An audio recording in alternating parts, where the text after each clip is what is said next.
Hello दोस्तों, आप सभी को मेरा प्रणाम। जय श्री कृष्णा, जय जय राम। प्रस्तुत है भाई दूज व्रत कथा। यह चैत्र मास की शुक्ल पक्ष की तृतीया को मनाया जाता है। इस दिन सौभाग्यवती स्त्रियां व्रत रखती हैं। कहावत है कि इस दिन पार्वती जी ने भगवान शंकर से सौभाग्यवती रहने का वरदान प्राप्त किया था तथा पार्वती जी ने अन्य स्त्रियों को सौभाग्यवती रहने का वरदान दिया था। विधि: पूजा के समय रेणुका की गौर बनाकर उस पर महावर और सिंदूर चढ़ाने का विशेष प्रावधान है।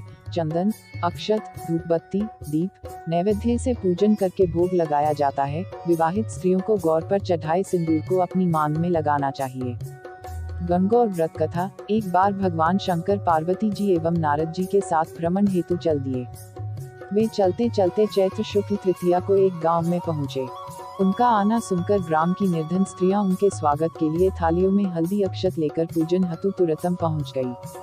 पार्वती जी ने उनके पूजा भाव को समझकर सारा सुहाग रस उन पर छिट दिया। वे अटल सुहाग प्राप्त कर लौटी।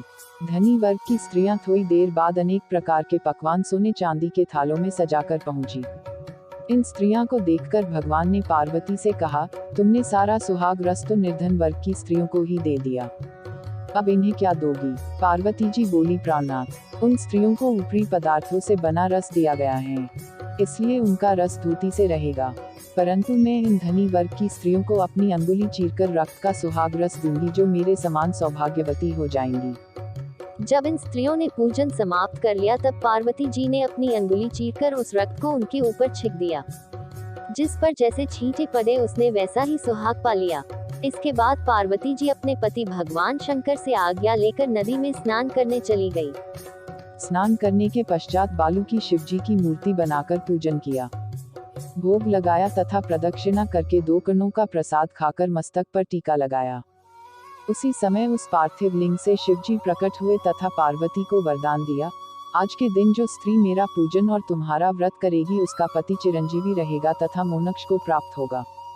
भगवान शिव यह वरदान देकर अंतर्धान हो गए।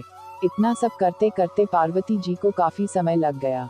पार्वती जी नदी के तट से चलकर उस स्थान पर आई जहां पर भगवान शंकर व नारद जी को छोड़कर गई थी। शिवजी ने विलंब से आने का कारण पूछा तो इस पर पार्वती जी बोली, मेरे भाई भावज नदी किनारे मिल गए थे, उन्होंने मुझसे दूध भात खाने तथा ठहरने का आग्रह किया, इसी कारण से आने में देर हो गई। ऐसा जानकर अंतर्यामी भगवान शंकर भी दूध भात खाने के लालच में नदी तट की ओर चल दिए। पार्वती जी ने मौन भाव से भगवान शिव जी का ही ध्यान करके प्रार्थना की, भगवान आप अपनी इस अनन्य दासी की लाज रखिए। प्रार्थना करती हुई पार्वती जी उनके पीछे पीछे चलने लगी। उन्हें दूर नदी तट पर माया का महल दिखाई दिया। वहां महल के अंदर शिव जी के साले तथा सहज ने शिव पार्वती का स्वागत किया। वे 2 दिन वहां रहे। तीसरे दिन पार्वती जी ने शिव जी से चलने के लिए कहा तो भगवान शिव चलने को तैयार न हुए।